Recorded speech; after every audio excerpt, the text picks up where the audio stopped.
Sir అని చెప్పినారు మాకు ఆపు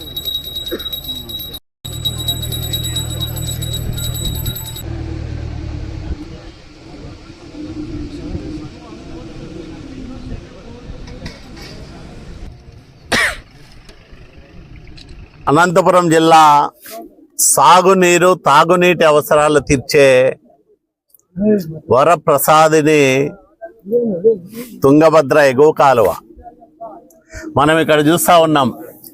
కర్ణాటకలో ఆధునీకరణ పనులు పూర్తయి అక్కడి వరకు నీళ్లు బాగా వస్తున్నాయి. 5 సంవత్సరాల జగన్మోహన్ రెడ్డి పాలనలో తుంగభద్ర ఎగువ కాలువ ఒక అనాథలా మారిపోయి ₹1 ఖర్చు పెట్టుకోకుండా, ఒక గంపెడు మట్టి కూడా ఎక్కడ ఎత్తేయకోకుండా, నిర్వహణకు ఒక్క పైసా విధించుకోకుండా హెచ్ఎల్సి నీటి నిర్వహణ పైన తీవ్రమైన నిర్లక్ష్యం 5 సంవత్సరాల కాలం కొనసాగిన కారణంగా ఈరోజు అనేక ఇబ్బందులు ఎదుర్కొంటా ఉన్నాం. మొన్ననే నేను అసెంబ్లీలో కూడా ఈ విషయం పైన ప్రశ్న వేసి జలవనరుల శాఖ మంత్రి నిమ్మల రామానాయుడు గారు హామీ ఇచ్చే విధంగా చూశాం. ఈ ఏడాది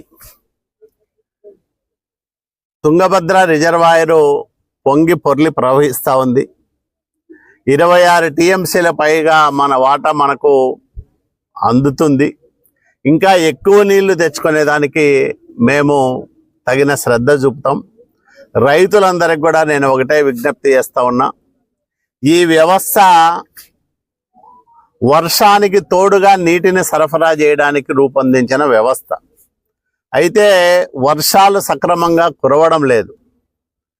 మొత్తం నీటి వినియోగం అంతా కూడా హెచ్ఎల్సి నీటితోనే జరగాలంటే చాలా కష్టసాధ్యమైన అంశం.